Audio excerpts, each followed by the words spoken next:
Imagine waking up one morning unsure of who you are or where you belong. For many, this is a harsh reality. Welcome to Focus Burst. Before we dive in, make sure to hit the subscribe button and turn on notifications so you don't miss any of our powerful content on personal growth and self-discovery. And stay with us till the end for some insightful tips that could change how you see yourself forever. Today, we are going to explore the answer to one of the most seemingly simple yet difficult questions. Who am I? Who are you? The question of identity.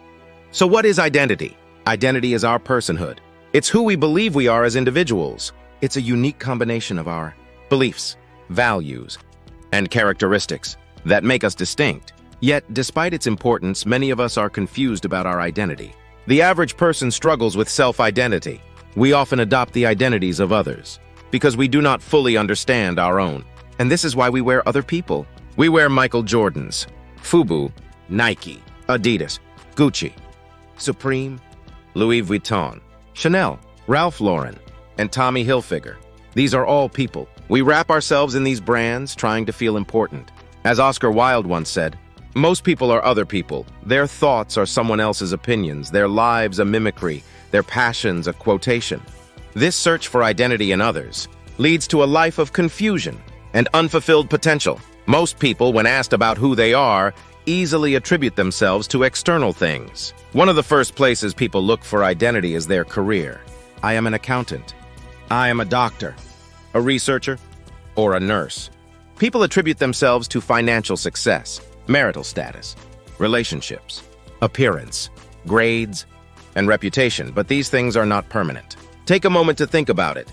How do you identify yourself? Comment below with your thoughts. And if this resonates with you, don't forget to give us a thumbs up and share this video with friends who might need this message. Ask yourself, what happens when you lose your job?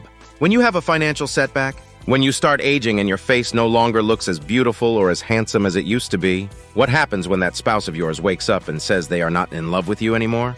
Will you still feel worthy? Will you still know your purpose? There is a story in the Bible from the book of John 1:45-46 that shows the power of knowing who you are. Nathanael's response when Philip came to him telling him about Jesus of Nazareth was quite interesting. He said, "Nazareth, can anything good come from there?" This story explained to me why people from Nazareth did not receive many good things from Jesus. It is because they rejected themselves. They did not believe in themselves. Nazareth was known as a small and unimportant town with a population between 200 and 400 people. It was different from Jerusalem. It had no significant history and was viewed as backward. Because of that, the people believed that nothing good could come from them. People looked down upon Nazareth, and the Nazarenes even looked down upon themselves. Society tries so much to shape our identity. You are loaded with so much negative information to such an extent that you stop believing in yourself. You can't believe that anything good can come from you. When you don't know who you are, you miss opportunities that are meant for you. This is why you live in lack, fear, insecurity, and powerlessness. This is why you cling to harmful relationships and make choices that do not align with your true self.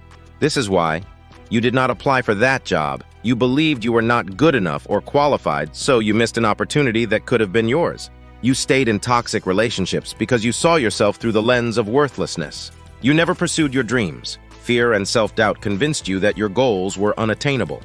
You settled for less because you didn't believe you were worthy of greatness. You avoided taking risks. You feared failure more than you believed in your ability to succeed, hence you missed out on potentially life-changing opportunities. You do everything that your friends do. In trying to fit in, you lost touch with who you really are and what you genuinely want. You failed to see your potential. You listened to the negative voices, both internal and external, that told you couldn't achieve great things. The devil and his lies seek to steal, kill, and destroy your sense of self. Remember, the devil's tactic is to plant lies about your identity, making you believe you are not good enough, not qualified, or incapable of change. But God says otherwise. But what does God say about you? When God looks at you, he sees more than societal labels. He does not see a carpenter. He does not see a broke, unemployed person, a single mother, a divorcee, or an ex-convict. Why? Because all these do not define you.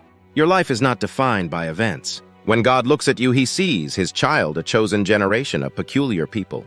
A person who is fearfully and wonderfully made, a co-heir with Christ, a person who can do all things through Christ who strengthens him. You are worthy. If you were worthless, Jesus would not have died for you. Do not let anything or anyone make you feel otherwise. Remember, what people say about you does not change who you are. Jesus was rejected, but because he knew who he was, he fulfilled his purpose. He was still a prophet whether people accepted him or not. Embrace the identity that God has given you. Know that you are worthy, loved, and capable because God has deemed you so. Thank you for watching. If this video helped you, make sure to hit the subscribe button for more inspiring content. Share this video with someone who needs to hear this today. And don't forget to leave a comment below on how you're embracing your true identity. Remember, at Focus Burst, we're here to help you discover and embrace your true self. The more you know, the more you grow. See you in the next video.